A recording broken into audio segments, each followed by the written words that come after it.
Bonjour, mes amis. Il y a eu un petit malentendu par rapport à ma présence ici ce matin.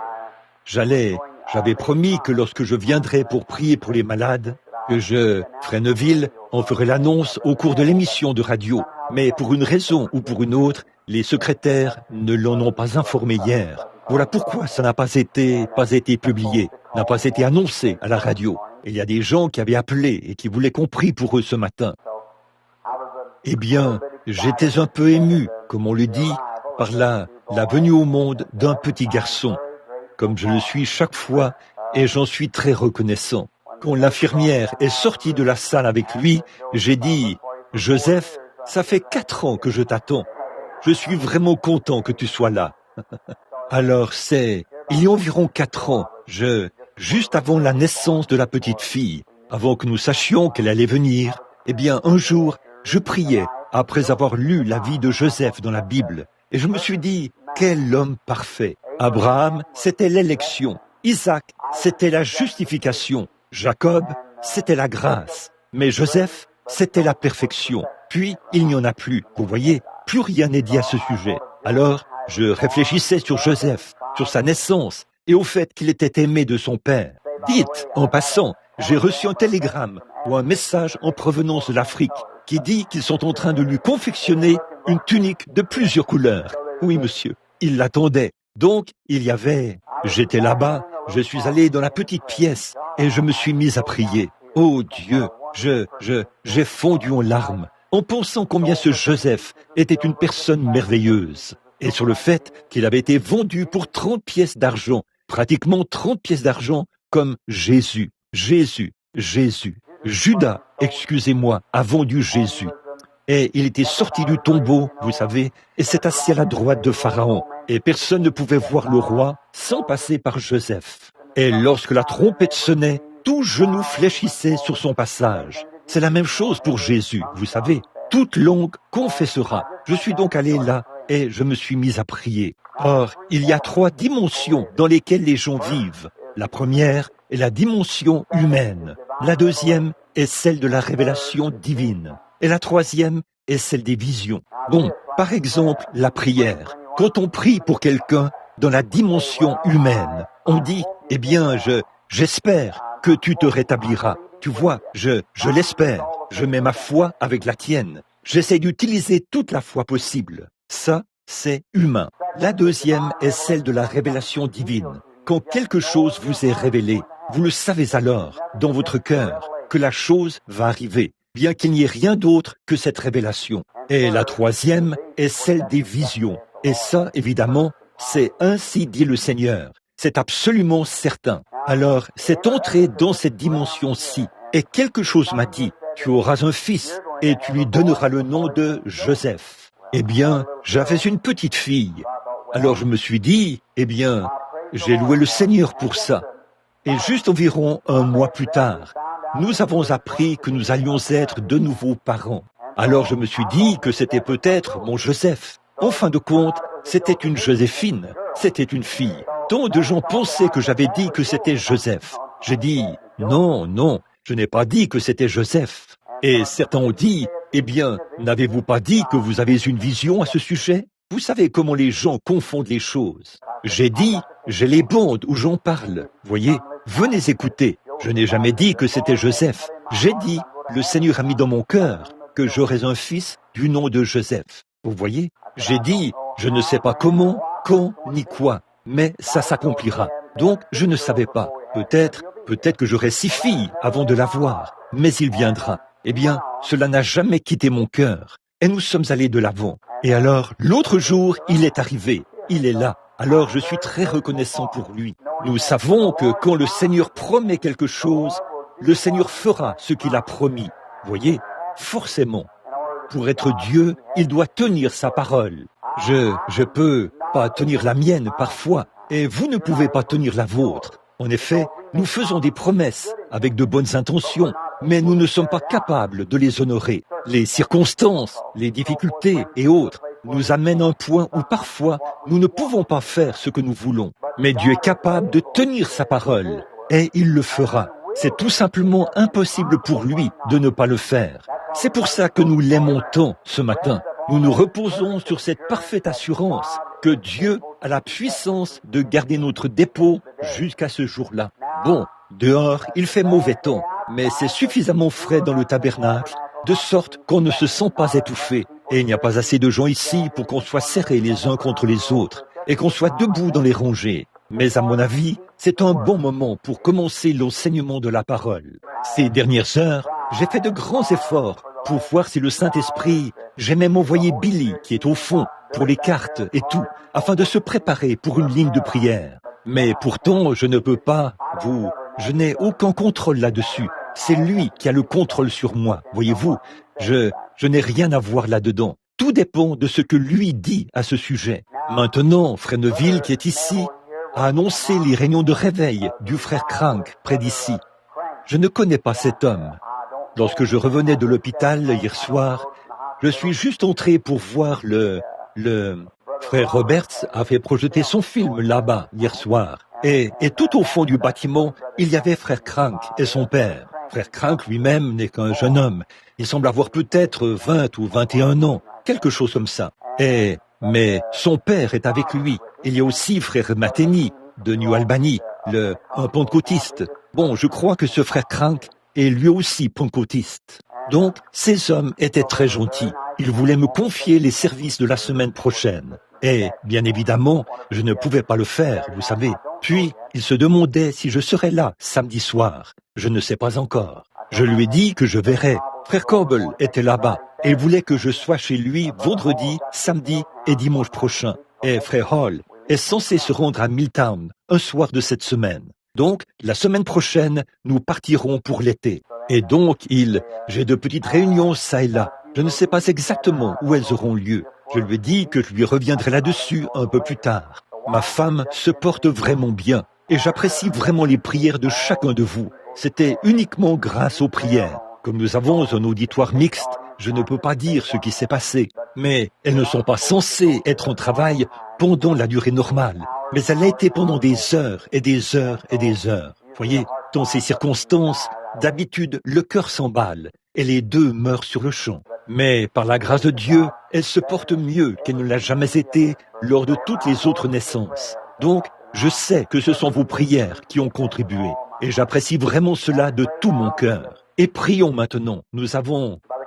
La venue de ce petit garçon a marqué un tournant dans ma vie. Et il y a quelques jours, quand il semblait que sa naissance ne se déroulerait peut-être pas comme il se doit, et que tout semblait être contre nous, l'opposition. D'habitude, le moment le plus sombre, c'est juste avant le jour. Vous savez, c'est le cours normal des choses chez l'être humain. Et alors, je suis allé à Greens Mill, dans la réserve scout, dans mon ancienne cabane, là. Je ne pouvais vraiment plus supporter cela. Alors je suis allé là-bas, seul avec le Seigneur Jésus, pendant quelque temps. Et il m'a simplement assuré que tout irait bien. Alors j'ai dit, Seigneur, je te promets qu'à partir de maintenant, j'ai eu tant de difficultés et tout, des moments où, vous voyez, il y a probablement un ou deux nouveaux venus parmi nous ce matin. Je ne sais pas. J'ai ici le nom de quelques personnes qui voulaient qu'on prie pour elles. Alors j'imagine qu'il n'y a ici que le petit groupe des gens du tabernacle. Mais je traverse des situations dont le monde ne sait rien, ni les gens, voyez-vous, des choses très difficiles. C'est que l'ennemi travaille sur ses lignes intérieures, vous savez.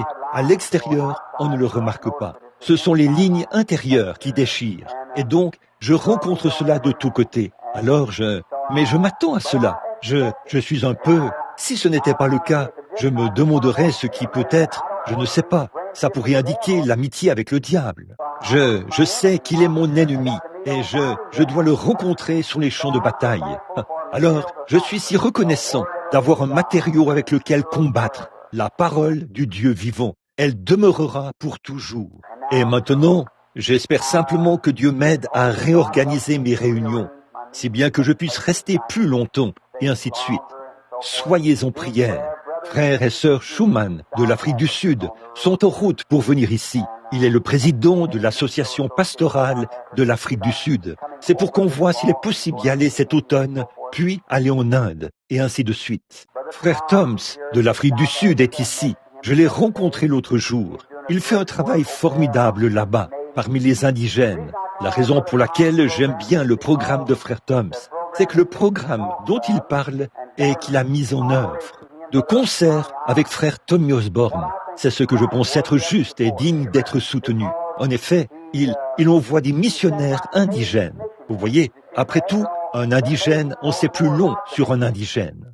Nous pourrions faire venir un homme de l'Australie ici. Il serait un frère. Nous l'aimerions, nous l'accepterions et tout. Mais il ne connaît pas les coutumes américaines, les manières de faire américaines.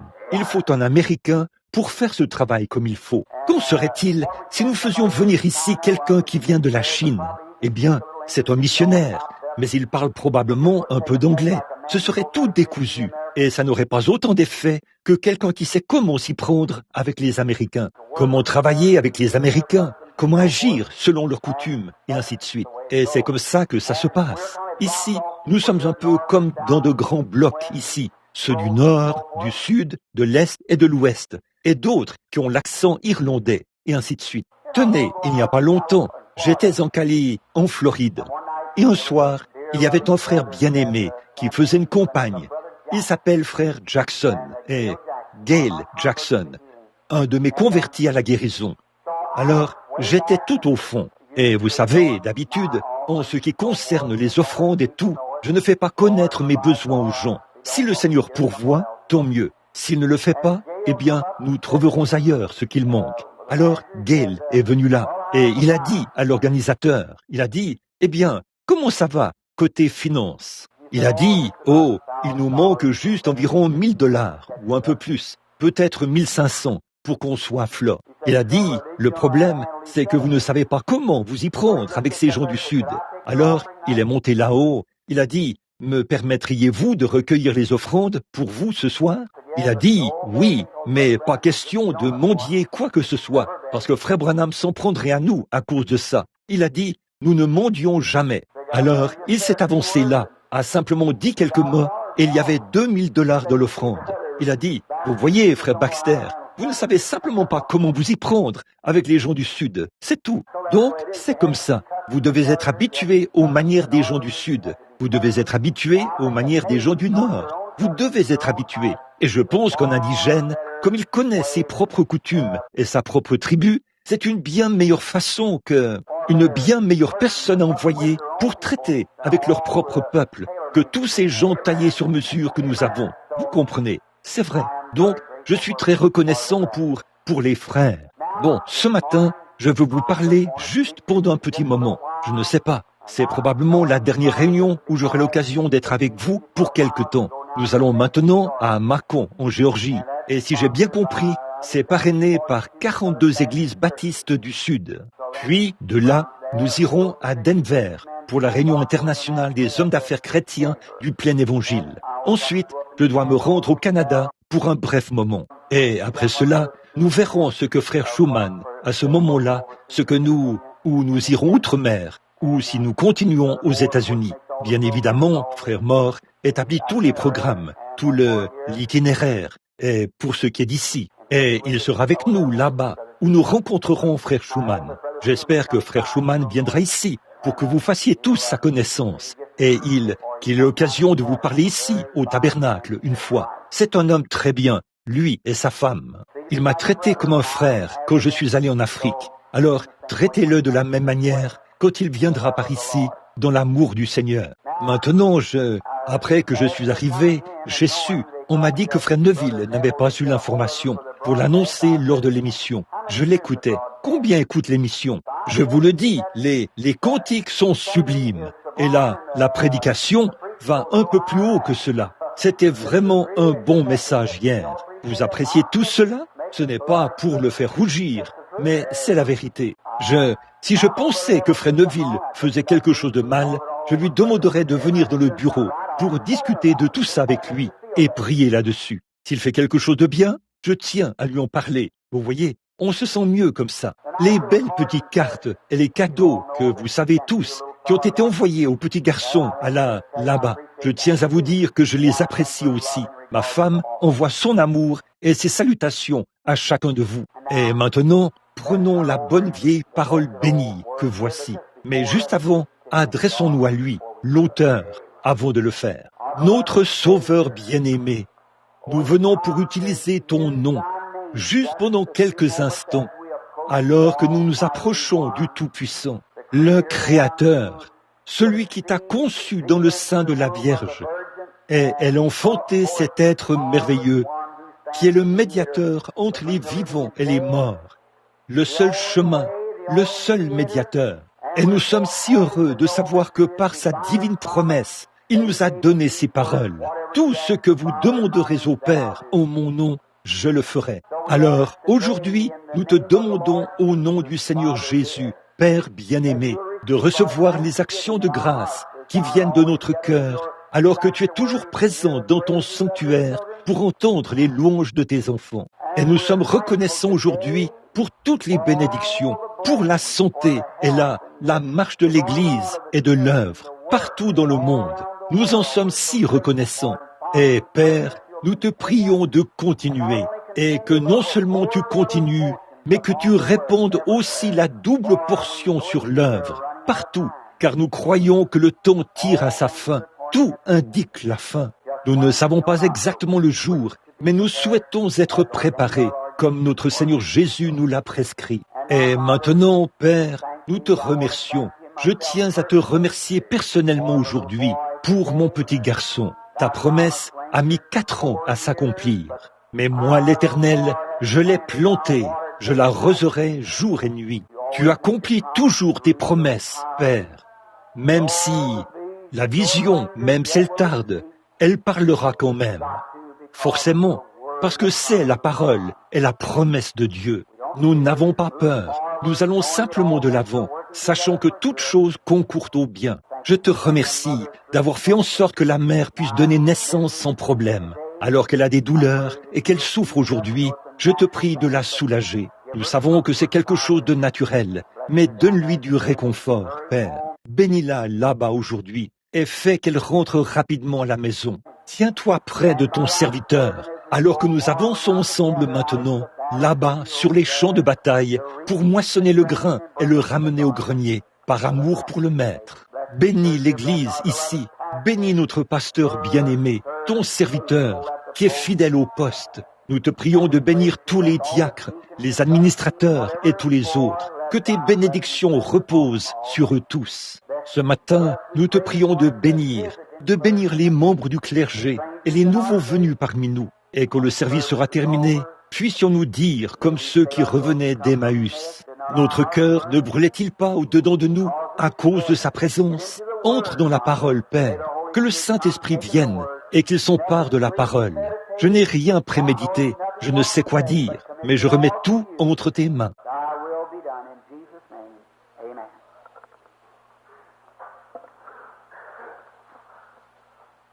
Que ta volonté soit faite au nom de Jésus.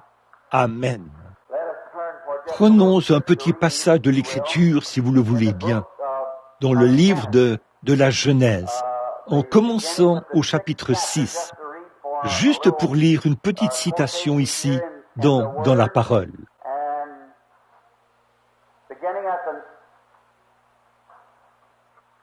Commençons au verset 8 du chapitre 6. Et le sujet de ce matin, si Dieu le veut, nous prendrons seulement quelques minutes pour donner un enseignement tiré de la parole, avant de prier pour les malades, et après, le pasteur terminera le service. Nous prions que Dieu multiplie et qu'il bénisse. Je vois une petite fille assise ici, au premier rang. Je crois que sa mère est assise là, Je pense que nous avons prié pour cet enfant il y a quelque temps. Il me semble, pour autant que je m'en souvienne, qu'elle ne pouvait pas marcher, ou quelque chose comme ça, ou on dirait qu'elle va beaucoup mieux aujourd'hui, et j'en suis si reconnaissant. Nous prions continuellement Dieu de répandre davantage son esprit et sa puissance sur son Église et sur son peuple, partout, afin que notre foi s'élève bien au-delà de tous les manquements de la vie, afin que nous soyons plus que vainqueurs et que nous vainquions par celui qui nous a aimés et qui a donné sa vie pour nous. Maintenant, pour vous qui avez vos Bibles, mais Noé trouva grâce aux yeux de l'Éternel. Voici la postérité de Noé. Noé était un homme juste, intègre dans toute sa génération. Noé marchait avec Dieu. Noé engendra 3 fils, Sem, Cam et Japheth. La terre était corrompue devant Dieu. La terre était pleine de violence. Le Seigneur regarda la terre, et voici, elle était corrompue, car toute chair avait corrompu sa voie sur la terre.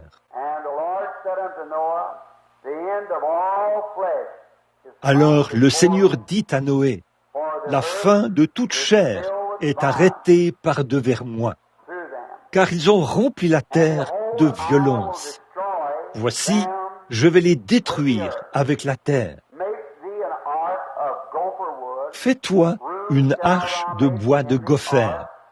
Tu disposeras cette arche en cellules, et tu l'enduiras de poids en dedans et en dehors. » Que le Seigneur ajoute maintenant ses bénédictions à la lecture de sa parole.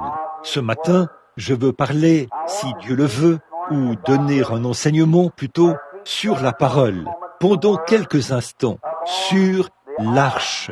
Ce que signifiait l'arche, ce que préfigurait l'arche, et ce dont l'arche était un type, car l'arche et tout ce qui se trouve dans l'Ancien Testament était un type parfait de Christ.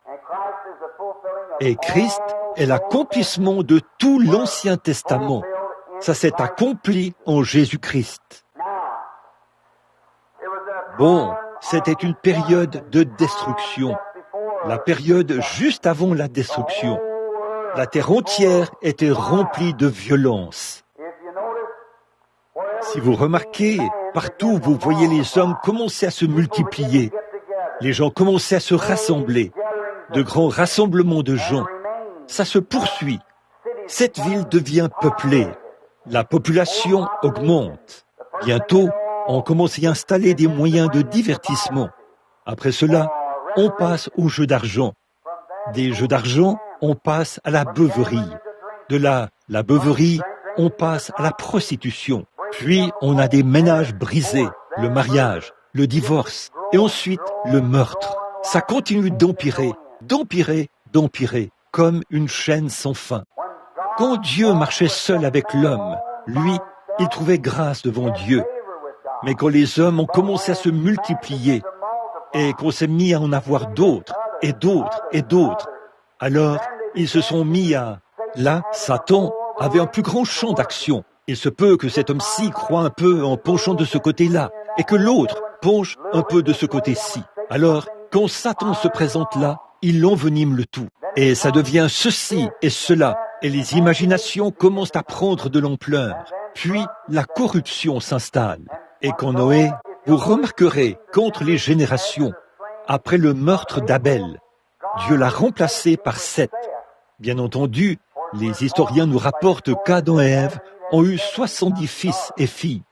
Mais dans la Bible, on ne rapporte que les 3 fils, Cam, Sem et Japheth, étaient les fils de Noé, excusez-moi. C'est Cain, Abel et Seth, qui étaient les fils de Noé ou les fils d'Adam. En fait, je suis un peu sous le coup de l'émotion depuis ces quelques derniers jours, depuis la naissance de mon Joseph. Alors, je mélange un peu les choses. Remarquez que cette lignée de Cam, après qu'il était transporté à travers cela, nous allons, à travers la destruction antédiluvienne, toute sa postérité a sombré dans la méchanceté. Quand nous en venons à la lignée de Caïn, la même chose s'est produite.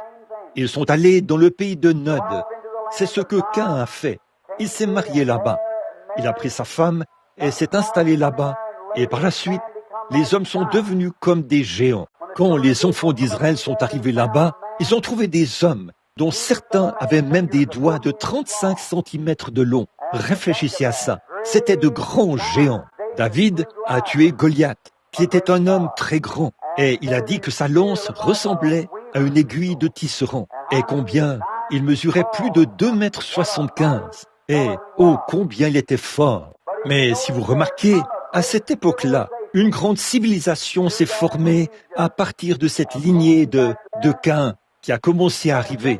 Quand les hommes commencent à se multiplier, ils se lancent dans l'instruction pour apprendre différentes choses et tout. Et ils découvrent des choses, des inventions. L'un est un grand artisan du bois. Oh, combien ils ont construit et se sont mis à construire et à construire. C'était là un signe que le temps de la fin était proche. Avez-vous jamais vu le genre d'édifice que nous construisons maintenant? C'est de nouveau le signe du temps de la fin. Ils étaient de grands artisans du métal. Ils avaient découvert ce qu'ils pouvaient faire avec du métal. Regardez ce qu'ils font avec le métal aujourd'hui. Ils fabriquent même. L'autre jour, j'ai entendu à la radio qu'on construit maintenant des maisons en acier ou en métal. Ils ont abattu pratiquement tous les arbres. Alors, ils les construisent en aluminium, en acier et ainsi de suite. Et il y a de grandes découvertes dans le domaine de l'instruction et de grandes avancées dans le domaine de la science, des progrès scientifiques. C'est un signe du temps de la fin. Regardez ce que la science accomplit ces dernières années. Oh là là, les choses qui ont été accomplies. Qu'est-ce que ça veut dire? Le temps de la fin est proche. Un signe que tous les croyants, les ministres en chair, devraient prêcher cela de toute leur force, le montrer aux gens. Nous franchissons des étapes importantes et tout indique que c'est la fin. D'abord, l'Écriture, la Bible de Dieu, que nous lisons et que nous croyons aujourd'hui, indique que c'est la fin, qu'elle n'est pas très loin. Le grand monde de la science déclare que la fin est en vue. Un autre important repère, le zodiaque, par le calendrier et tout ça, l'astronomie et tout, déclare que la fin est en vue. La pyramide déclare que la fin est en vue. Tous les grands points de repère déclarent que la fin est en vue. Nous sommes au temps de la fin. Remarquez, mais Dieu, dans sa grâce souveraine, avant le temps de la fin, il fait référence à cela maintenant en Jésus. Jésus a bien dit ce qui arriva du temps de Noé, avant le déluge. Ce que les gens faisaient, ce genre de choses se reproduira. Et nous le voyons. Donc, à moins que nous soyons spirituellement aveugles, nous pouvons le voir. Ouvrez les yeux, regardez autour de vous. Il y a une si grande différence entre un aveugle physique et un aveugle spirituel. Je crois que si j'avais à faire un choix, je choisirais l'aveuglement physique, à tous les coups. Oui, être aveugle, ça existe. Tenez, il n'y a pas longtemps, un ministre a dit, « Si vous êtes un serviteur du Seigneur, frappez-moi d'aveuglement. » J'ai dit, « Vous êtes déjà aveugle. » Il a dit, « Moi, aveugle ?» J'ai dit, « Oui, monsieur. » En effet, il tournait en dérision la guérison divine. Il tournait en dérision le baptême du Saint-Esprit et disait que ça n'existe pas. J'ai dit, « Vous êtes aveugle. » Il a dit, « Non, ça c'est quelque chose que vous avez fabriqué. » J'ai dit, « C'est l'Écriture. La Bible le dit. » Il a dit, « Quand l'entendement a-t-il déjà été aveuglé ?»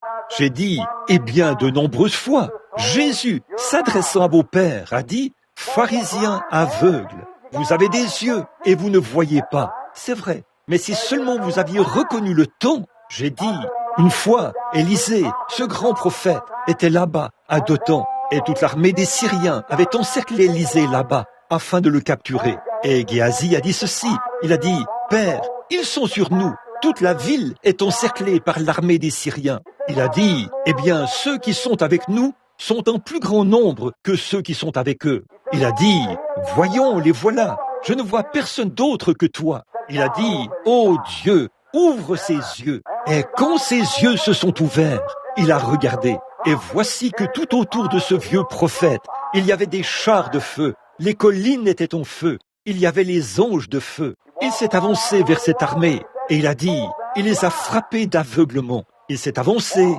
comment? Pas physiquement. Dans un sens, ils étaient physiquement aveugles. Il s'est avancé et a dit, cherchez-vous Élisée? Il était lui-même Élisée. Ils ont dit, oui, nous le cherchons. Il a dit, venez, suivez-moi, je vais vous conduire à lui. Ils ne le savaient pas, ils étaient aveugles. Et aujourd'hui, des hommes sont frappés d'aveuglement parce qu'ils rejettent Dieu, la miséricorde. Il ne reste plus que le jugement. Mais Dieu, dans son amour et sa miséricorde, a donc pourvu d'un moyen, de sorte qu'avant même que le jugement divin frappe, il y aura un moyen. Dieu pourvoit d'un moyen d'y échapper pour tous ceux qui désirent marcher dans cette voie. Ça, c'est sa miséricorde, de pourvoir d'un moyen d'y échapper, ne voulant pas qu'aucun périsse, mais voulant que tous arrivent à la repentance. Il est dans le monde aujourd'hui, il opère des signes et des prodiges, et il suscite des gens. De grandes choses se produisent, montrant des signes en haut dans le ciel et sur la terre. Des signes de soucoupes volantes dans les airs, et même le Pentagone et tous les autres ne savent pas quoi en penser. Des signes en haut dans le ciel, et sur la terre, la guérison des malades, la résurrection des morts, les yeux des aveugles qui s'ouvrent, les mauvais esprits qui sont chassés, l'évangile est prêché, des signes qui précèdent sa venue. Ne voulons pas qu'aucun périsse, mais que tous puissent se prosterner dans l'humilité et dans la douceur pour se repentir. Mais ceux qui rejettent Christ doivent marcher dans l'aveuglement. Qu'en serait-il aujourd'hui si je refusais d'avoir la vue, qu'elle me soit ôtée? Si je refusais de garder mes yeux, je prendrais quelque chose pour les crever. Dans ce cas, je ne veux pas voir. C'est ce qu'il en est spirituellement. Si un homme refuse de regarder dans la parole de Dieu pour voir le plan et voir Dieu, il se crève automatiquement les yeux. Il se ferme lui-même les yeux aux choses de Dieu. Quel jour, quel temps, quelle leçon nous devrions apprendre aujourd'hui en regardant autour de nous au temps de la fin. Mais Dieu, dans sa grâce souveraine, du temps de Noé, il a dit « Maintenant, je veux que tu ailles préparer le moyen pour tous ceux qui désirent échapper à ce jugement. » N'est-ce pas merveilleux? Dieu, ne voulant pas qu'aucun périsse, pourvoit d'un moyen d'y échapper pour ceux qui voulaient accepter le moyen que Dieu avait pourvu pour y échapper. Alors il a dit « Noé, je veux que tu fasses une arche. » Or, le mot arche signifie un petit coffre ou un lieu où s'échapper, un refuge. On mentionne 3 d'entre eux dans l'Ancien Testament. Et nous voulons maintenant examiner ces 3-là pendant quelques instants. Tous ces 3 étaient un type d'une seule grande arche, Christ, pour l'Église d'aujourd'hui. 3, c'est une confirmation. Toutes les choses anciennes ne sont que des préfigurations. L'autre jour, j'étais assis au bord d'un ruisseau et je lisais au sujet de ces mères israélites qui ont donné naissance aux patriarches. Et chacune d'elles, au moment de donner naissance, prononçait son nom pendant qu'elle était en travail, disant ce qu'il serait et ce qu'il serait au dernier jour. Sans savoir ce qu'elle faisait, elle marmonnait. Prenez Genèse 49 et regardez ces types, ce qu'il en est d'eux au temps de la fin, où ils seront, et observez ce qu'il en est. C'est juste là. Oh là là. Oh, si seulement nous pouvions parfois ouvrir nos yeux et notre oreille spirituelle, afin que lorsque la parole est proclamée, nous prenions conscience de ce qu'il en est et que l'Esprit nous le révèle. Je prie maintenant que le Saint-Esprit prenne ces choses de Dieu et les mette dans notre cœur, celui de chaque homme, femme, garçon et fille présent. L'arche, il y en a une que Noé a construite, un moyen d'échapper. La deuxième qui est mentionnée, c'est celle dans laquelle Moïse avait été mis. La troisième était l'arche du témoignage pour Israël. Et la quatrième, toutes les autres se sont accomplies dans la quatrième, qui est Jésus-Christ. Revenons maintenant en arrière et commençons par la première arche, dans la Genèse, pour voir comment les préparatifs ont été faits pour cette arche. Et voyons si ce n'est pas un type parfait de Christ. Et tous ceux qui se sont rassemblés dans chaque arche, ou sous la, ont été réconciliés par cette arche. Tous ont été préservés à travers le jugement. Et aussi vrai qu'ils ont été préservés dans les types, à combien plus forte raison serons-nous préservés en Christ, le véritable antitype de toutes les arches. Oh, il est merveilleux.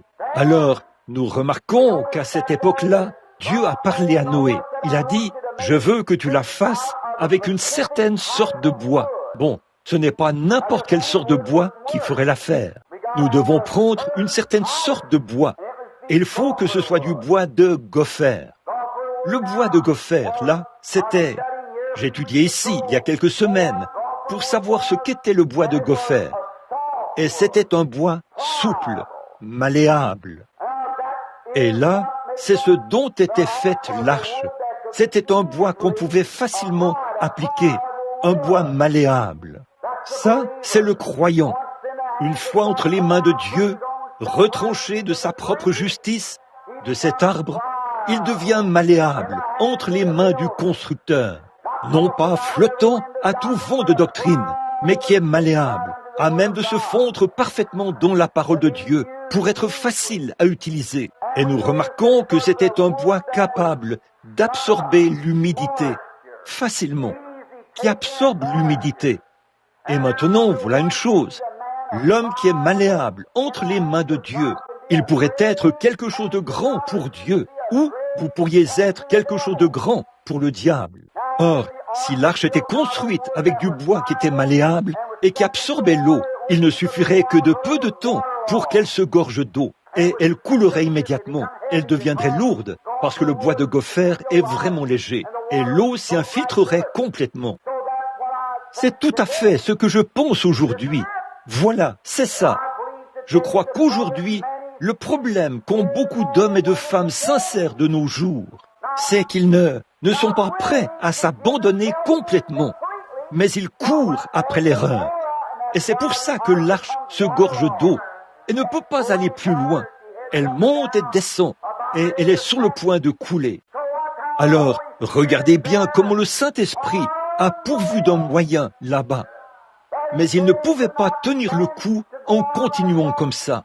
Alors Dieu a dit à Noé, enduis-la de poids, en dedans et en dehors. Enduis les deux côtés de poids. Alors j'étudiais ce dont la poix était faite. Je suis retourné chercher ça. Je suis retourné dans un vieux dictionnaire. Et j'ai commencé à voir ce que signifiait la poix. En grec, j'ai vu que la poix signifiait une chose et qu'elle signifiait aussi une substance. Mais pour obtenir la poix, il battait un autre arbre pour l'en faire sortir. C'était comme de la résine. On la faisait sortir en battant l'arbre et on la faisait bouillir. Puis on la versait dessus et ça devenait de la poix. Comme c'est beau, ce bois, avant qu'il soit abattu, une certaine sorte de bois qu'est l'humain. Christ, dans son humilité, était humain. Et l'Église, qui est son arche aujourd'hui, il entre dans son Église, qui n'est rien d'autre que son propre corps spirituel ici sur terre. C'est que Christ a été abattu et on a fait sortir la vie de lui en le frappant, afin qu'elle soit appliquée à l'Église. Ainsi, ce bois souple de gopher, une fois que cette poix chaude était versée dessus, il l'absorbait rapidement à l'intérieur et à l'extérieur. Et cela le scellait. Amen. Oh, vous le voyez? Un seau, souple, absorbant la parole de Dieu. Christ a déversé le Saint-Esprit qui bouillonne. Amen. Cela ne coule pas quand c'est froid. Il faut que ce soit chaud. Ce qu'il nous faut aujourd'hui, c'est une réunion du Saint-Esprit à l'ancienne mode. Bouillonnante, déversée. Il prenait ce bois souple de gopher et avec la grande louche, il déversait cela sur ce bois de gopher qui était vraiment souple. Il était prêt. Puis, à l'intérieur tout comme à l'extérieur, cette poix pénétrait les parois et l'enrobait pour devenir comme de l'acier. Aucune eau ne pouvait s'y infiltrer. C'était une protection. Et tout homme qui vient reçoit Christ et est revêtu du Saint-Esprit. Sa pensée est tellement fixée sur une seule chose qu'il ne voit rien d'autre que Christ. Il ne se soucie plus du monde. Vous pouvez le heurter, le percuter, le mettre à la porte, faire tout ce que vous voulez, mais il est enrobé complètement. Autrement dit, il est scellé. Toutes les fissures sont scellées. Voilà ce qu'il faisait avec la poix. Et la Bible dit ce que... Savez-vous ce qu'est le scellement pour ceci, pour cette arche d'aujourd'hui? Éphésiens 4:30 dit « N'attristez pas le Saint-Esprit de Dieu par lequel vous avez été scellés ou enduits de poids, enrobés complètement jusqu'au jour de la rédemption. » Amen. Entièrement scellés. Chaque petit morceau de bois, chaque petite brèche, chaque petit trou, chaque petite fissure, chaque petit pore du bois est tout simplement scellé et enveloppé par l'Esprit de Dieu. Oh, comme c'est merveilleux! Vous voyez, si vous l'appliquez à froid, il y aura des trous d'air dedans. Si jamais ça se heurte contre un rondin ou quelque chose, ça pourrait le faire éclater, parce qu'il y a un défaut là-dedans. Mais quand c'est chauffé, qu'on verse cela, alors ça pénètre partout et scelle cela des deux côtés, à l'intérieur et à l'extérieur. Amen. Un type parfait de Christ et de son Église. Il fallait qu'un arbre soit abattu, battu et meurtri, et que tout son jus en soit extrait. Puis, cela était appliqué à un autre arbre pour le préserver à travers le jugement. Christ a été abattu afin que, par sa vie et par le Saint-Esprit, l'Église soit transportée à travers le jugement. Vous le voyez? Quelle belle image! Oh là là! Ça vous réjouit, n'est-ce pas? Ça fait palpiter votre cœur. Voyez? Tout cela parlait de Christ. Tout ce qui se trouvait dans l'Ancien Testament parlait de Christ. Ça le préfigurait. Quelqu'un me parlait l'autre jour. Il a dit, « Frère Branham, comment se fait-il que ceci arrive et que cela arrive ?» Eh bien, il est assis ici en ce moment. Je mangeais à une table. J'ai dit, « Sœur, retournez en arrière. Prenez toutes ces choses et retournez au commencement. » J'ai dit, ce que cette personne était avant tout, avant qu'il y ait qui que ce soit, avant qu'il y ait une seule cellule. Cette personne était esprit. Voilà le point fondamental. Gardez cet esprit droit. Tout ce qui vient de cet esprit, de cette manière-ci, périra. Que ce soit les maisons, les terres, les foyers, la santé, ou peu importe ce que c'est périssable. Et cela retournera directement à cet esprit. Alléluia. Et ça retournera à l'esprit. Alors, gardez ça droit. Peu importe ce que vous possédez ici dans ce monde, ou ce que vous ne possédez pas, gardez votre cœur en harmonie avec Dieu, car c'est toutes vos maisons, vos terres, tout votre argent, toutes vos maladies, toute votre santé, tous vos enfants, tout ce que vous avez ici sur cette terre, tout vous quittera et vous retournerez tout droit au commencement. Si cela est en règle avec Dieu, vous reviendrez, aussi sûr qu'il y a un Dieu au ciel. Si ce n'est pas en règle avec Dieu, vous devrez prendre l'autre voie. Vous êtes ici pour faire un choix. Faites-le aujourd'hui pour Christ. Remarquez, oh là là, une autre chose que ce mot voulait dire, quand il est dit « enduis-la de pois, enduis-la de goudron ou imprègne-la de résine ». Cela signifie faire l'expiation. Bon, le mot pois signifie faire l'expiation. Dans Lévitique, le même mot qui a été utilisé dans la Genèse pour parler de la poix est utilisé dans Lévitique pour parler de l'expiation. Pour faire l'expiation, eh bien, en effet, expier, c'est se tenir au milieu. Et la poix qui avait été absorbée dans le bois de gopher, dans l'arche, avait pour but d'éloigner ou d'expier la colère qui était dirigée vers le croyant. Vous le voyez? Noé ne pouvait pas être frappé par la colère, par les eaux du jugement. Oh, je le vois maintenant. Vous saisissez? Écoutez, il ne pouvait pas subir le jugement parce qu'il y avait une expiation entre lui et le jugement. Et le jugement, c'était l'eau qui recouvrait le monde. Et le croyant en Christ est bien à l'abri. Amen. Non pas par ses propres mérites, mais à cause de son obéissance. L'obéissance en étant entré dans l'arche.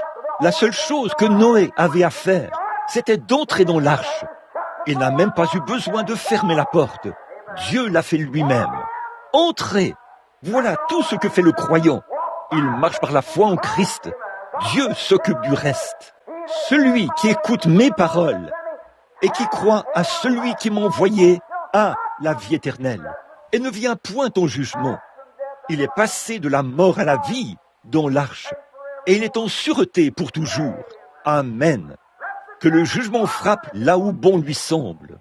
Eh bien, j'imagine que parfois, l'arche se tenait sur un côté, ballottée d'un côté et de l'autre, et tout le reste. Mais Noé était en sûreté. La poix se tenait entre lui et le jugement. Et aujourd'hui, le sang de Jésus-Christ, le Fils de Dieu, se tient entre nous et tout le jugement. Amen.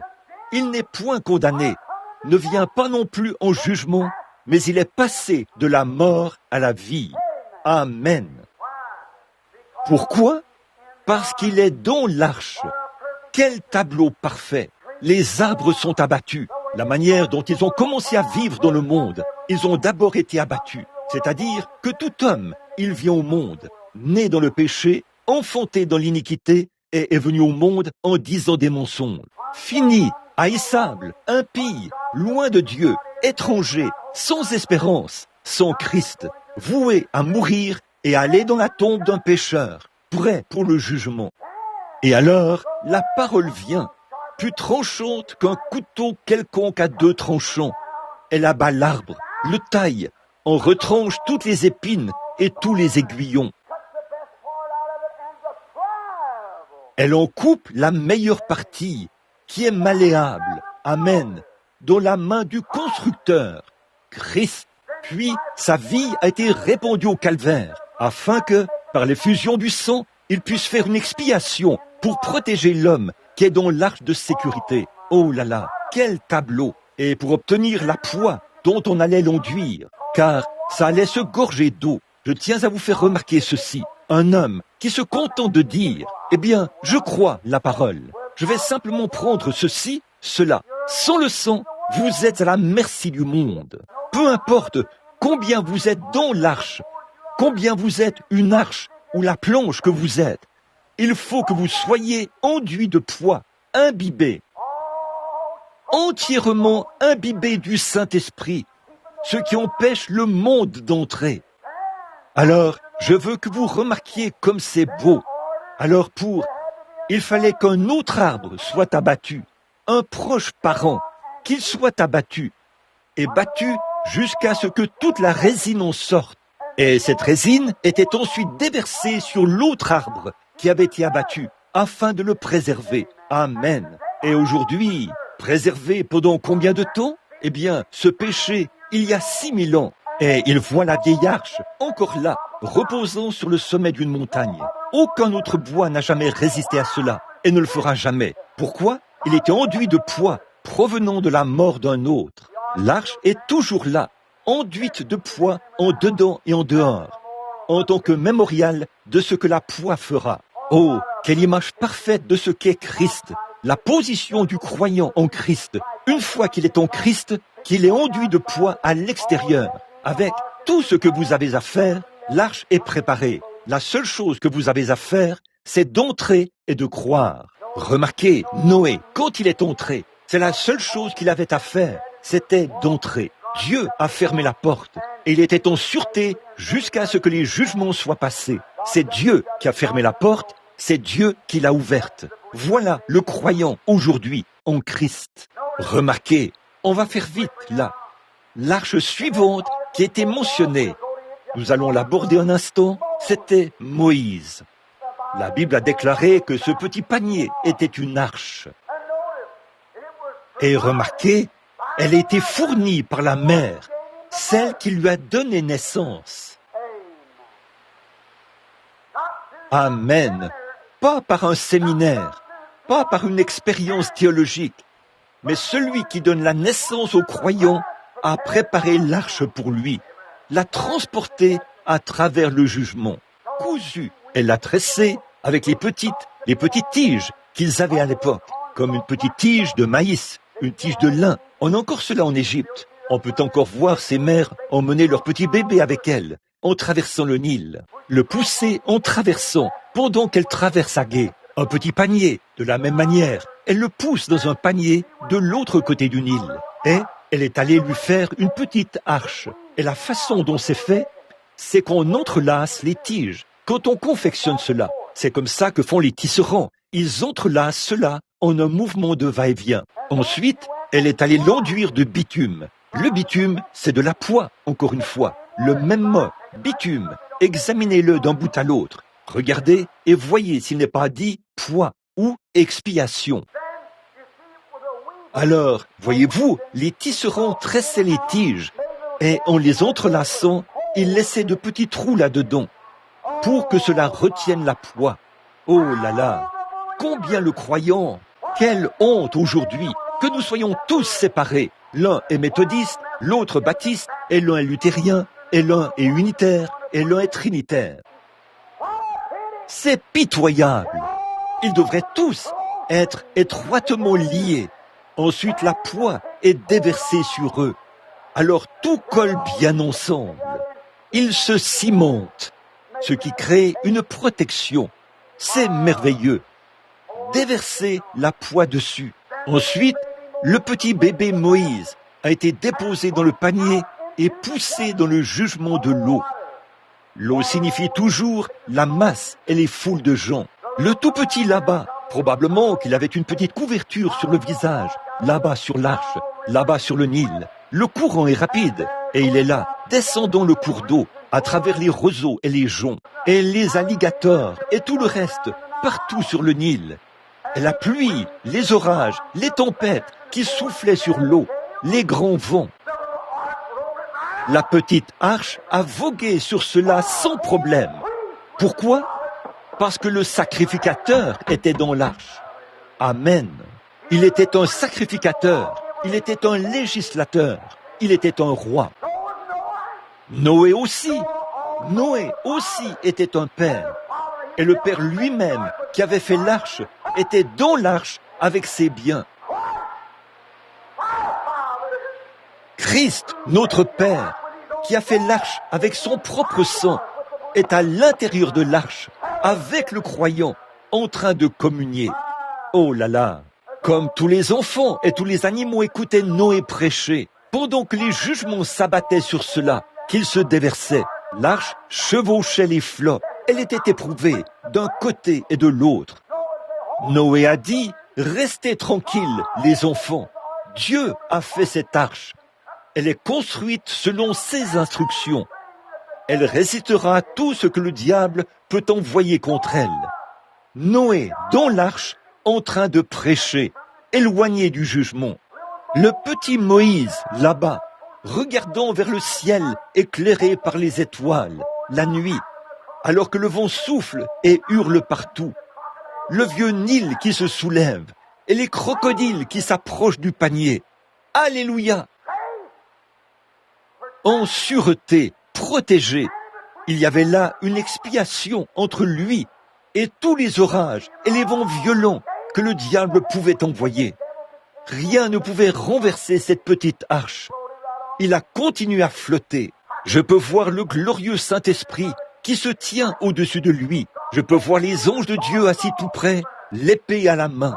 Non, monsieur, rien ne va l'atteindre. Je peux voir le diable essaye de faire couler l'arche là-bas. Et Noé qui chante « Jésus, garde-moi près de la croix » ou quel que soit le chant qu'il chantait. Tous les démons de l'enfer ne pouvaient pas la faire couler parce qu'elle était construite selon les instructions de Dieu. Une expiation avait été faite entre le jugement et la miséricorde. Ça, c'est chaque croyant aujourd'hui. Peu importe combien cela peut sembler difficile, combien la vie peut sembler difficile.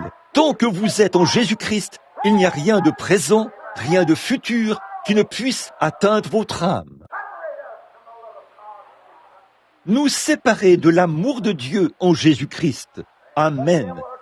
Le diable lâchera sur vous tous les vents de l'enfer. Mais Dieu a une expiation qui se tient entre vous et cela. Vous flotterez sur toutes les vagues. Vous traverserez tous les bonds d'alligators. Où a-t-il accosté? Exactement dans la voie pour devenir le roi de toute l'Égypte. Alléluia! Et un de ces jours, quand cette vieille arche accostera de l'autre côté du Jourdain orageux, nous marcherons en tant que sacrificateurs et rois devant Dieu. Nous tenons sous l'expiation du sang du Seigneur Jésus-Christ. Il l'a donné gratuitement à celui qui veut. L'expiation, la miséricorde. Dans l'Ancien Testament, il a dit, maintenant, tu feras une arche. Et il a précisé le bois, du bois d'acacia, ou vous pouvez la fabriquer avec ce bois-ci. Dans la Bible, on l'appelle du bois de Sittim, mais en réalité, cela s'appelle du bois d'acacia. Et vous pouvez la faire avec la même chose, l'arche. Et il a dit, tu la feras et tu la couvriras d'or. Observez cette arche. Voyez si elle était un type de Christ. Remarquez, chaque fois, c'en est un type. Noé était un type de Christ. Il préparait un moyen. Moïse aussi. Maintenant, observez l'arche de l'Alliance. Il a dit, tu la feras de bois d'acacia et tu la couvriras d'or. Quiconque connaît l'Écriture sait que l'or représente la divinité et que le bois représente l'humanité. Vous voyez, il a dit, tu la recouvriras, la couvriras d'or sur le bois. C'est la divinité sur le bois. Christ sur l'Église, à l'intérieur et à l'extérieur. Couvert de la divinité. Vous aurez un couvercle sur le dessus. Ce sera un propitiatoire. Et toutes les lois reposeront dans cela. Mais avant de la mettre à l'intérieur, aspergez-la de sceau. La loi représente le jugement. Mais entre la loi et l'assemblée, il y avait un rideau. Car la divinité se tenait là. Un type de Christ. Entre la colère de Dieu, le jugement en enfer, entre cela et le croyant, se trouve la divinité, lui-même, Christ, qui se tient là, avec une expiation qui a été faite pour nous sauver de nos péchés et pour nous guérir de nos maladies. La divinité se tient là, entre le jugement. La loi, c'était un juge. La loi jugeait, mais l'expiation se trouvait entre le croyant qui avait confessé et le jugement. Le jugement se trouvait là, dans l'arche, prêt à être appliqué. Mais à ce moment-là, il ne pouvait pas l'être, car une expiation se trouvait entre lui et le croyant. Et le croyant est venu y accepter Christ, dont l'ombre est le type. Le sang versé a été aspergé sur le propitiatoire. Alors, il obtenait miséricorde, et il pouvait repartir en se réjouissant, parce qu'il était affranchi du jugement. Il n'y a donc maintenant aucune condamnation pour ceux qui sont en Jésus-Christ, qui marchent non selon la chair, mais selon l'esprit. Et quand un homme sait qu'il est mort aux choses du monde, et que ceux qui entrent en Jésus-Christ et qui marchent selon le Saint-Esprit, et non par les voies de ce monde de péché, il n'y a aucune condamnation pour lui. Il peut regarder l'enfer et le jugement en face et se réjouir, parce que là, il y a le sang de Christ qui fait l'expiation, qui se trouve entre lui et le jugement. Amen. Voilà, le croyant, une fois qu'il est entré, le couvercle est fermé et c'est réglé pour toujours. Amen. L'or, la divinité, couvre le dessus et le dessous et tout autour, enveloppé dans la divinité. Tout homme qui entre en Christ est enveloppé dans le Saint-Esprit et ils deviennent des fils et des filles de Dieu. Là, dans cet or battu, on le chauffait et le battait. Et celui qui battait l'or, il battait l'or. Il devait le battre avec un marteau. Et il battait l'or jusqu'à ce qu'il y voie son reflet. Ensuite, on le chauffait, on le répandait sur l'arche. Et cela pénétrait dans le bois. Oh là là!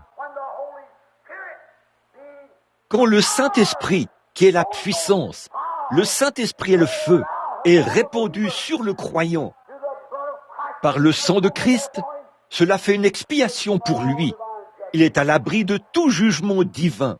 Est-ce que cela inclut la maladie? Oui, monsieur, absolument. Il n'est pas dit qu'on ne vous bousculera pas, qu'on ne se moquera pas de vous, qu'on ne sera pas après vous, qu'on ne fera pas ceci. Mais le malheur atteint souvent le juste. Bien des fois, quand l'arche est ballottée de ce côté-ci et de ce côté-là. Mais l'Éternel l'en délivre toujours. La vieille arche a été très ballottée. Elle a traversé bien des hauts et des bas, et bien des orages. Mais elle a quand même accosté sur le mont Ararat. De nombreux alligators se sont nourris. Ils ont traversé les eaux. De nombreux orages ont traversé la nuit. Elle a traversé bien des tempêtes sombres. Mais elle a accosté sans encombre parmi les joncs, où la personne destinée pouvait être amenée au trône de la nation, du plus bas au plus élevé. Amen. Nous, misérables, malheureux, du plus bas de tous les insectes, du plus bas de toutes les créatures, corrompus moralement, morts spirituellement, nous pouvons être élevés de ce lieu par l'arche du sang du Seigneur Jésus-Christ, pour être des fils et des filles, des rois et des sacrificateurs pour Dieu. Quel tableau! Qu'est-ce que nous contemplons? Comment l'homme peut-il rejeter une telle proposition que Dieu a faite avec l'homme? Voilà une autre chose que je veux que vous remarquiez. Quand l'arche est arrivée à sa place, il a dit, « Tu y poseras une couronne d'or sur le dessus. » Autrement dit, quand l'arche a été enduite de poids tout autour, avec tout cela, la loi était à l'intérieur. Puis remarquez une autre chose, le pain cachère ou la manne, qui était tombée au début. Cette manne était dans le pot, elle était gardée à l'intérieur de l'arche. Eh frères, si vous avez déjà goûté à Dieu pour voir qu'il est bon, entrez dans l'arche une fois, car c'est là que se trouve la manne. Pas dans un vieux credo libre, charnel ou quelque chose du genre, mais en Christ à l'intérieur. Entrez par la porte et Dieu fermera la porte derrière vous pour empêcher les jugements d'entrer. Remarquez, quand il est entré, il a pris cette arche. Aussi la verge d'Aaron avait été placée là et elle a bourgeonné. Une vieille verge qui était morte, un bâton, un bout de bois, rien de plus que ce morceau de bois qui est là, où toute vie l'a quitté. C'est sec au possible. Mais une fois qu'elle était placée dans ce lieu saint, elle a repris vie. Chaque pécheur, peu m'importe combien terne, combien sombre, quelle a été votre vie, dans la présence de Christ, vous vivrez de nouveau. Vous vous épanouirez et vous fleurirez, et vous serez nourris de l'esprit. Combien vous êtes malade, ça n'a pas d'importance. Vous vivrez encore dans la présence de l'expiation. Quelle chose extraordinaire! Quelle chose nous contemplons! Quelle écriture! Quel Dieu! Comme c'est parfait! Quel fondement sûr! Tout le reste n'est que sable mouvant. Tout le reste n'est que sable mouvant. Remarquez, il posait une couronne. Pourquoi? C'était le roi. Que signifiait cette couronne d'or posée sur le dessus d'une boîte? Cela signifiait qu'ici, avec cet or qui se trouvait par-dessus, l'humanité était couverte d'or. Du sang était aspergé sur le dessus et une couronne était posée sur cela.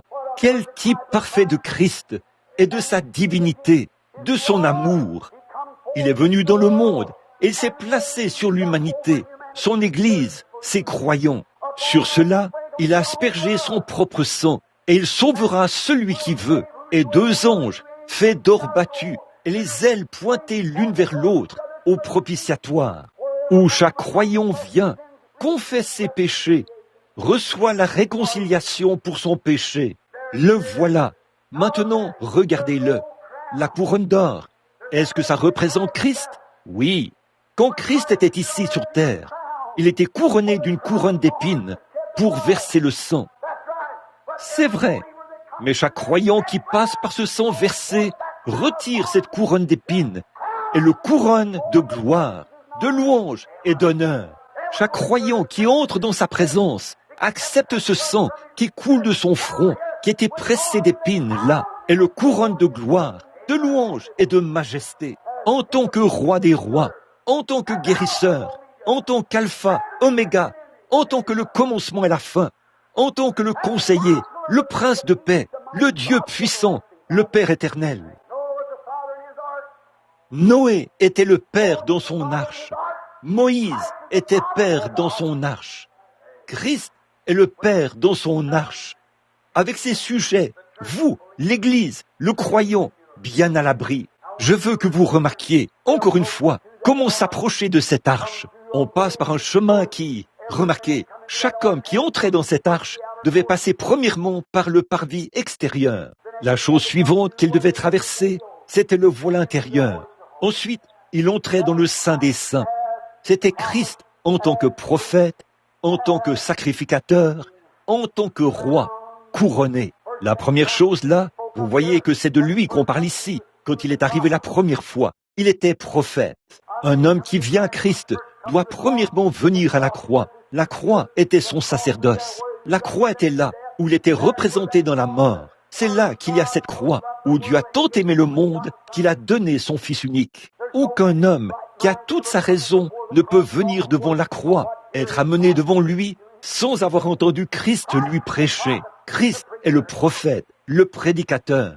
Ensuite, la chose suivante qu'il fait, c'est qu'il traverse alors là, pour l'expiation. Il traverse le voile en tant que sacrificateur. Pour intercéder, il intercède, intercédant, assis à la droite de Dieu, intercédant pour le croyant. Et le croyant entre dans sa présence. Et alors Christ intercède pour lui, sur la base de la confession de ce qu'il croit. Quand il vient à la croix, il s'avance maintenant vers Christ. Il a dit, « Ô Christ, je sais que tu m'as prêché à travers la croix ta parole. Je te crois. Veux-tu avoir pitié de moi ?» Et Christ, l'intercesseur, intercède. Ensuite, il entre directement dans l'arche, dans le jugement, là, et porte sur lui tout le jugement de cette personne. Ôte tout péché et toute honte, la réconcilie avec Dieu. Par le sang de cette victime expiatoire, il la ramène dans la communion avec Dieu et il la met dans l'arche en sécurité pour toujours. Il n'y a aucune raison de s'inquiéter, aucun mal ne peut être fait. Vous êtes en sécurité au possible. Que les tempêtes viennent, que tout arrive, que la maladie frappe, qu'il se produise tout ce que Satan désire envoyer. Dieu vous fera passer au travers de toutes ces secousses. Ne partez pas brusquement, restez bien en Christ. Dites, Seigneur Dieu, sur ce roc, tu as dit, je bâtirai mon église, et les portes de l'enfer ne peuvent prévaloir contre elle. Je te crois, Seigneur Jésus. J'ancre maintenant mon âme dans un havre de repos. Oh là là, Christ, le capitaine en chef de notre salut, il se tient là, le grand vainqueur. Il a déchiré le voile en deux et a renversé tous les murs de séparation, de supplication. Il a invité à venir celui qui veut et à avoir part à sa vie, à être couvert de ses bénédictions divines, afin qu'aucun jugement ne vous frappe. Et si le jugement frappe, cela ne peut pas vous faire de mal. Il se peut que vous soyez malade pendant quelque temps. Il se peut que vous ayez à passer par quelque chose pendant quelque temps. Mais souvenez-vous qu'à la fin, Christ est là. Il n'a jamais dit que cette arche se tiendra dans un petit tourbillon comme ça, où il n'y aura pas calme, aussi calme que ça puisse l'être. Non, monsieur, il n'a jamais amené un lit de roses. Il n'a jamais promis des choses faciles, mais il a promis que la grâce vous soutiendrait durant cette période-là. Je pense au poète qui a dit « Dois-je être transporté à ma demeure céleste sur un lit de roses, alors que d'autres ont combattu pour remporter le prix et naviguer à travers des mers de sang? Non, je dois combattre si je veux régner. Augmente mon courage, Seigneur. Oui, monsieur, ne prêtez pas attention quand les dures épreuves arrivent. Restez simplement dans l'arche et dites « Ô Dieu, je suis à l'abri pour toujours. J'ai ancré mon âme dans le port du repos. Je ne naviguerai plus les mers déchaînées. La tempête peut s'élever alentour. Mais en Jésus, je suis à l'abri. Que la maladie vienne, que les difficultés surgissent, que le découragement ou les cœurs brisés et que n'importe quoi se présente, ça n'a rien à voir. Nous recevons un royaume qui ne peut pas être ébranlé. Cette chose peut faire un saut en arrière et ainsi de suite. Mais Dieu vous fera entrer dans son royaume en toute sécurité un de ces jours. Restez bien dans son arche. Que le Seigneur vous bénisse alors que nous courbons la tête un instant. Notre Père Céleste, aujourd'hui, alors que nous regardons sa majesté là, nous le voyons là-bas avec Noé. Qui chevauchait ses flots? Qui était dans cette petite arche de bois de gopher que le plus grand navire de guerre que nous ayons aujourd'hui ne pourrait supporter? La terre entière était secouée et ballottée à des milliers et des milliers de kilomètres de son orbite tout là-bas. Ça tournoyait comme un tourbillon là, et les vagues qui s'élevaient à des kilomètres de haut dans les airs, le monde entier couvert, ces grandes montagnes qui avaient été couvertes par les eaux. Ils tournoyaient dans l'obscurité de minuit, le jugement, des cadavres qui étaient ballottés et qui flottaient, et un petit bateau en bois de gopher, enduit de poids en dedans et en dehors. Et ceux-là, tes croyants bien-aimés, étaient assis à l'intérieur de l'arche, en parfaite sécurité. Ils ne se souciaient de rien. Ils avaient fait exactement ce que tu avais dit de faire. Ils avaient suivi tes instructions. Et celui qui suit tes instructions ne sera ni condamné ni confus. Finalement, tu as arrêté la tempête. Les tempêtes de la vie sont passées. Alors nous sommes arrivés en toute sécurité dans un nouveau monde. Cher Père Céleste, aujourd'hui, sur la mer de la vie, agitée par la tempête, nous ne comprenons pas comment ça se passe. À une époque où la science médicale est extraordinaire, où les églises font de si grandes choses, mais nous nous sommes simplement bien ancrés en Jésus. Les tempêtes viennent, les persécutions surviennent, mais nous avons suivi l'instruction. Tu nous feras passer au travers, Ô Père Céleste, accorde ces bénédictions à chacun. Bénis le nouveau venu parmi nous ce matin. Bénis ceux qui ne sont pas sauvés. Et puissent-ils devenir tes enfants. Pendant que nous avons la tête inclinée, je me demande s'il y aurait quelqu'un ici qui est en dehors de Christ, qui voudrait lever la main pour dire « Frère Branham, je lève la main vers Dieu, juste pour que vous et lui la voyiez. Je veux qu'on se souvienne de moi et être amené à l'intérieur de l'arche avant qu'il ne soit trop tard. Voulez-vous prier pour moi? Voudriez-vous simplement lever la main pour dire « Souvenez-vous de moi ». Que Dieu vous bénisse, monsieur. Que Dieu vous bénisse, monsieur. Que Dieu vous bénisse. Que Dieu vous bénisse, sœur. Que Dieu vous bénisse, frère. Quand les tempêtes de la vie font rage, reste près de moi. Je ne peux pas prendre la décision pour vous, mon ami. Je peux seulement prier pour vous. Vous devez prendre votre décision. Je ne crois pas que qui que ce soit, au cœur honnête, pourrait entrer dans la présence de Sa Majesté et voir l'amour qu'il a promis. Or, pourquoi avez-vous levé la main? Quelque chose frappe à votre cœur. C'est Dieu qui essaie de vous amener dans l'arche. Nul ne peut venir à moi si mon Père ne l'attire. Et tous ceux qui viendront à moi, je ne les mettrai pas dehors. Je lui donnerai la vie éternelle. Je le ressusciterai au dernier jour. N'ayez pas peur. Dieu dirige les vents. Dieu dirige l'arche. Il a déjà tout prévu. Eh bien, Noé n'aurait pas eu de victoire s'il n'y avait pas eu de tempête et d'épreuves. Si on nous fait passer dans un petit tunnel sans danger, il n'y a pas de joie. C'est en raison des tempêtes de la vie que nous avons la joie. Nous ne saurions jamais ce qu'est la lumière du jour si nous n'avions pas connu l'obscurité. Nous ne saurions jamais ce qu'est le sommet de la colline si nous n'avions pas de montagne. Nous ne saurions jamais ce qu'est une bonne santé si nous n'avions pas connu la maladie. Vous ne sauriez jamais apprécier le salut si vous n'aviez pas été autrefois pécheur. Dieu a fait toutes choses, la loi du contraste. Il vous aime. Maintenant, pendant que vous avez la tête inclinée et les mains levées, Dieu notre Père, je prie qu'aujourd'hui, alors que la porte est encore ouverte, les gens viennent de l'Est et de l'Ouest, du Nord et du Sud, ils se rassemblent. De grands signes se produisent. Dans les cieux, des phénomènes terribles. Les éléments atomiques de l'air ont été fissionnés. L'hydrogène se consume. Les soucoupes volent. Des missiles qu'on ne peut pas comprendre. Une sorte d'intelligence, pense-t-il, qui vient d'ailleurs. Ils ne savent pas. Et la science n'arrive pas à le découvrir. Ces choses descendent mystérieusement sur la scène, à la vitesse de l'éclair. Oh Dieu, nous approchons de la fin. Et la grande pyramide qu'Enoch a construite. On a traversé la dernière chambre.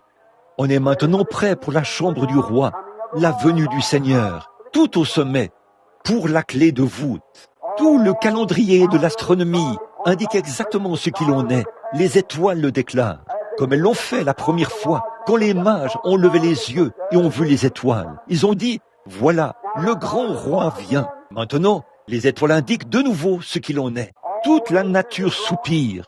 Le cœur des hommes est rempli de crainte. Une époque où on ne sait que faire. De l'angoisse chez les nations. Le mugissement de la mer. De grands rats de marée déferlent partout, tuant des centaines de gens de long en large sur la côte. Des voitures sans chevaux qui roulent sur les grandes routes et les routes qui sont larges. On dirait des torches qui roulent comme des éclairs. Et nous avons passé à côté de ces jalons, comme si ce n'était rien. Oh Dieu, arrête-nous au plus vite. Arrête ce monde de péché par la prédication de l'Évangile. Sauve ceux qui ont levé la main aujourd'hui, Seigneur Jésus. Accorde-le aujourd'hui, que la miséricorde que tu as offerte repose sur chacun d'eux. Puisse-il être maintenant même. Je ne peux rien faire. Rien d'autre ne peut être fait. C'est à eux de faire le pas suivant. Tu as envoyé le Saint-Esprit. Il a mis la parole dans leur cœur. Ils ont levé la main pour indiquer qu'ils y croyaient. Tu as dit, celui qui croit ceci ne périra jamais, mais il aura la vie éternelle. Viens, Seigneur, règle la question avec eux pour toujours. Ils croient en toi et ils croient maintenant ta parole. Comme tu l'as dit, celui qui écoute mes paroles, qui ont été prêchées, qui croit à celui qui m'a envoyé.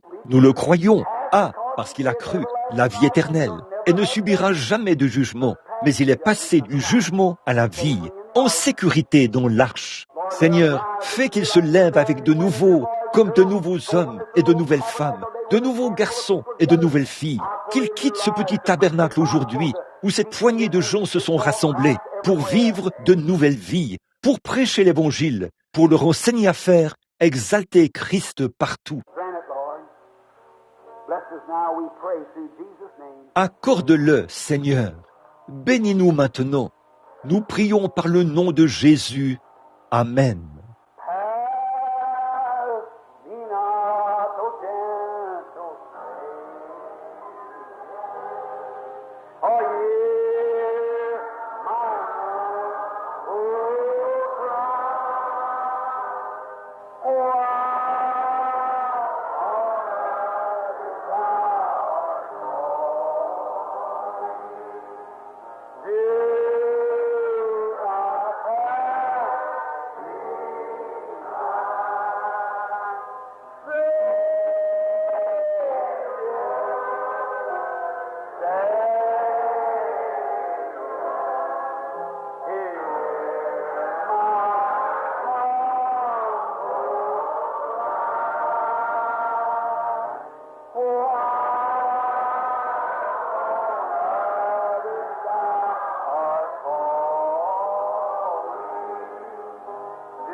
Laissez simplement votre âme parler à Dieu.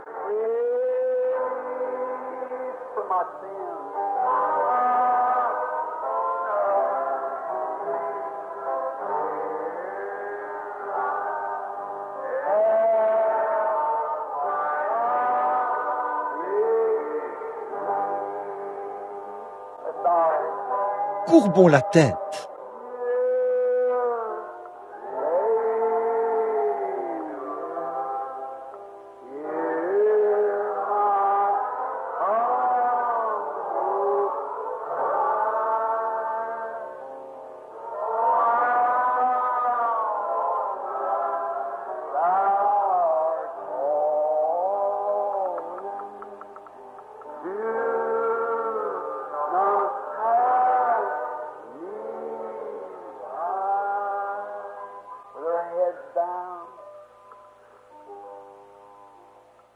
Avec nos têtes inclinées.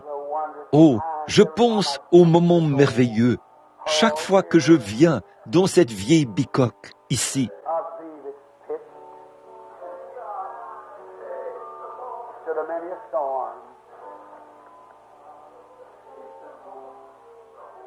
Je crois qu'elle est enduite de poids, qu'elle a résisté à bien des tempêtes. Berce-moi au jour de la détresse et des épreuves. Je vois Billy assis là-bas. Il est...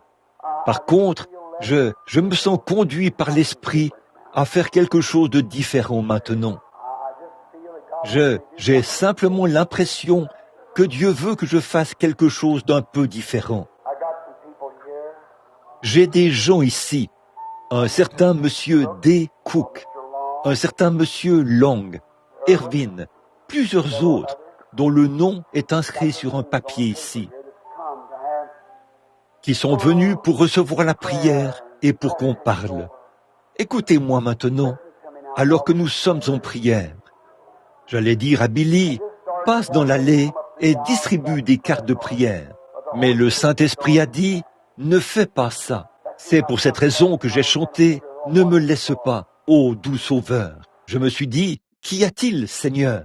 Je veux vous dire ceci. Bon, si vous me croyez, écoutez. Peu importe ce que vous avez sur votre cœur, peu importe ce que vous voulez savoir, quelle que soit votre maladie, croyez-le maintenant. Il va vous parler maintenant. Il va le faire. Il va vous parler individuellement. Je le crois de tout mon cœur. Le Saint-Esprit va le faire. Vous parler, vous dire exactement ce dont vous avez besoin. Tout ce qu'il vous dit, faites-le. Si vous êtes infirme, qu'il dit, lève-toi et marche. Levez-vous et marchez. Si vous avez un cancer et qu'il dit, oublie ça à partir d'aujourd'hui, faites-le. Voyez si ça n'arrive pas. Si vous êtes en danger, que vous ne savez pas de quel côté vous tourner, il vous dira exactement ce qu'il faut faire. Il le mettra dans votre cœur maintenant même. Ne doutez pas de lui. Allez le faire. Faites exactement ce qu'il vous dit de faire. Il le fera.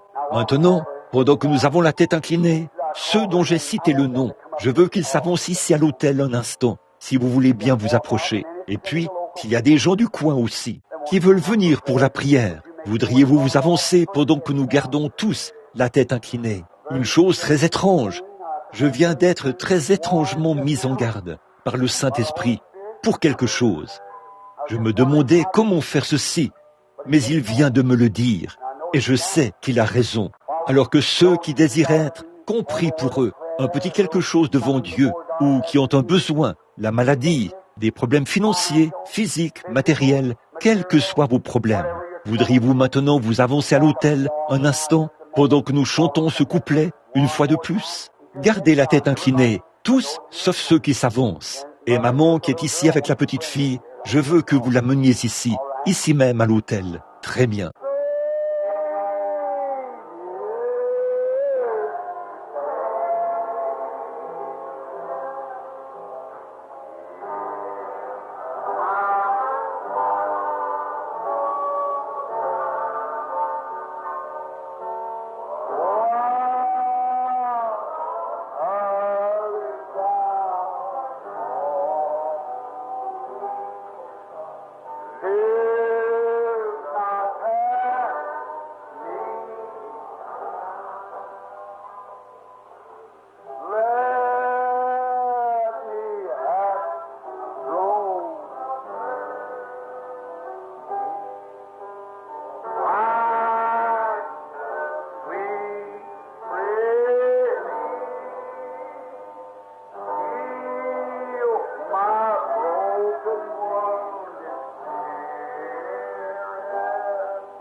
Mes amis bien-aimés, alors que vous avez la tête inclinée, j'ai essayé toute ma vie d'être tout sauf un trompeur. J'ai essayé d'être honnête dans mes rapports avec Dieu et avec mes semblables. Et j'ai essayé chaque fois d'agir et de faire exactement ce que le Saint-Esprit me disait. C'est pour ça que je suis amené d'un endroit à l'autre et que j'arrête des réunions et que je vais à différents endroits. C'est parce que je suis la conduite de l'Esprit. Et ce matin, pendant que je prêchais ici, j'allais avoir une ligne de prière, faire venir, faire avancer les gens pour le discernement et parler avec eux. Mais quelque chose m'a parlé qui a dit « Dis aux gens ». C'est pour ça que je me suis arrêté. C'est arrivé tout d'un coup. Il a dit « Demande aux gens de venir ici et dis-leur, venez me demander. S'il leur manque quelque chose, je le leur dirai. » Vous vous demandez comment cette petite fille peut se rétablir. Comment vous, qui avez le cancer, vous pouvez vous rétablir? Comment vous, ici, qui souffrez de la gorge, vous pouvez vous rétablir? Comment vous, qui vous appuyez sur cette canne, vous pouvez être guéri? Comment vous, avec cette béquille, vous pouvez être guéri? Comment les aveugles peuvent recouvrer la vue? Comment vous, qui êtes affligés et en difficulté? Il y a quelqu'un ici qui a des problèmes de ménage, des problèmes de famille. Comment puis-je m'en remettre, frère Branham? Il vous le dira tout de suite. D'autres problèmes, vous vous posez des questions au sujet de ceci, cela ou autre chose. Ce qui frappe votre cœur, maintenant, suivez cela et voyez si ce n'est pas juste. Suivez-le simplement et voyez si ce n'est pas vrai. Ne changez pas d'avis, tenez-vous-y. Il a dit qu'il vous parlerait.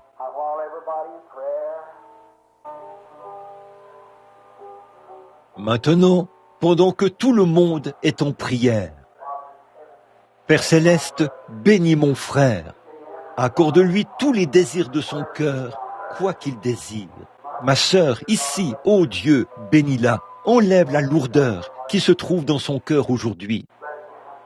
Bénis ma sœur, Père, que l'Esprit vienne sur elle.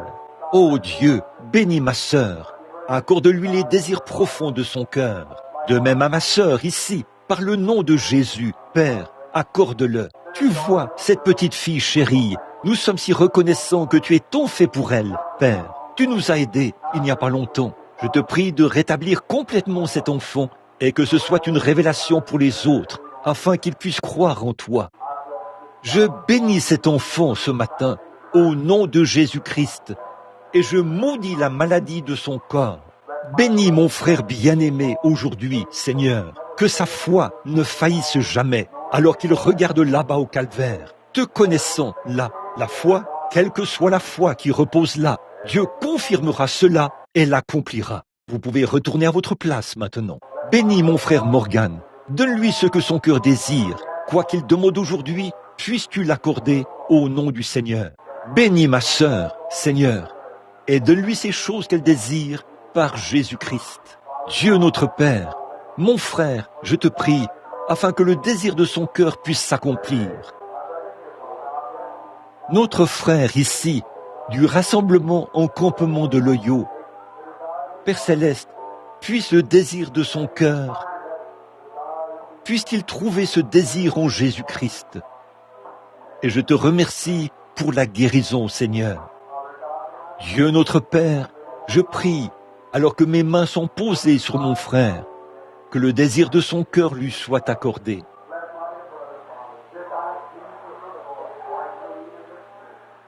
Bénis mon petit frère, Père. Voici une petite fille, Père, je la bénis. Au nom du Seigneur Jésus, puisse-elle obtenir ce qu'elle demande. Au nom de Jésus, accorde-le. Bénis ma sœur, Seigneur, au nom de Jésus.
Dieu Tout-Puissant, alors que tu es le chef des cieux et de la terre, tu mets en règle le cœur de l'homme. Tu as mis les étoiles dans le ciel et elles y demeurent. Tu as suspendu le soleil dans son orbite et il reste là. Tu as placé la lune là-haut dans les cieux et tu l'as mise là pour veiller sur la mer. Tu as fixé ses bornes de sorte qu'elles ne puissent en sortir. Tu as parlé et ils ont obéi. Seigneur Dieu, tu parles au cœur de l'homme. Puisse-il être toujours flexible et prêt à s'imprégner de l'esprit et à faire les choses que Dieu a commandées. Et Père Céleste, tu as parlé à mon cœur ce matin, ton serviteur indigne, et j'ai dit aux gens que tu veux parler individuellement à chacun d'eux. Et maintenant, Père, je suis descendu en commémoration de la révélation que tu m'as donnée, et je leur ai imposé les mains. Et Père, peu importe ce que tu as mis sur leur cœur à ce moment-là, ô Dieu, que ce soit là leur décision à jamais, juste là, sachant que ton esprit est ici maintenant, qu'il place cela sur leur cœur. Tout à fait. S'ils sont infirmes, puissent-ils marcher. S'ils sont aveugles, puissent-ils voir. S'ils sont affligés, puissent-ils être rendus heureux. S'ils ont des ennuis, puissent-ils être ôtés. Accorde-le, Seigneur.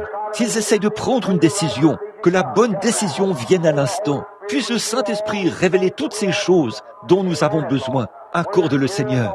Nous sommes ici, à l'autel. Nous nous attendons à toi. Nous t'adorons.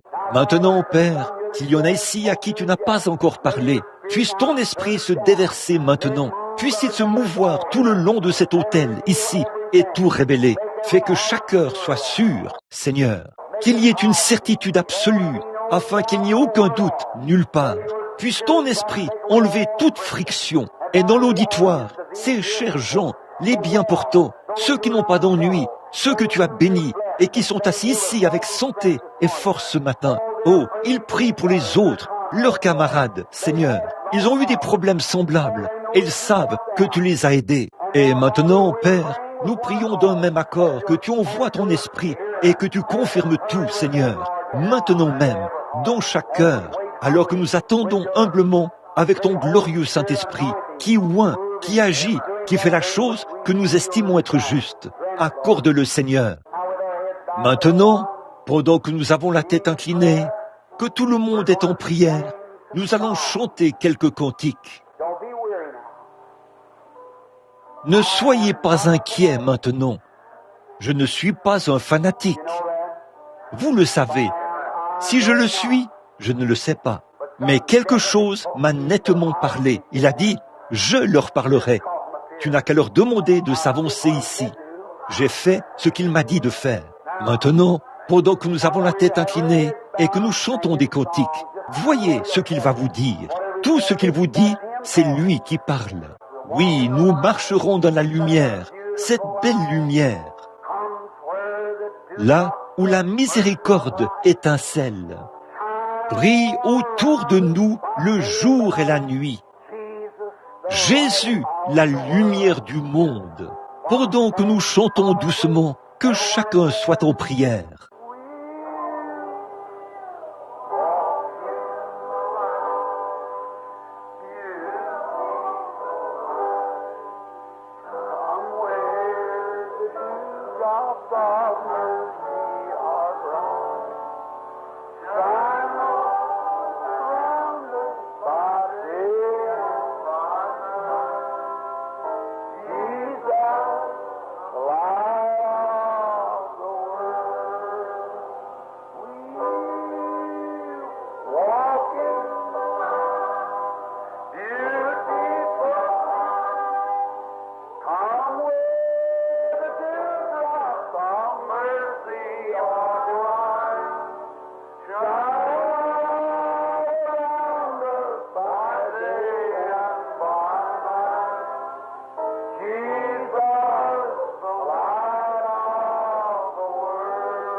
Quelle lumière! Il la donne maintenant, la lumière.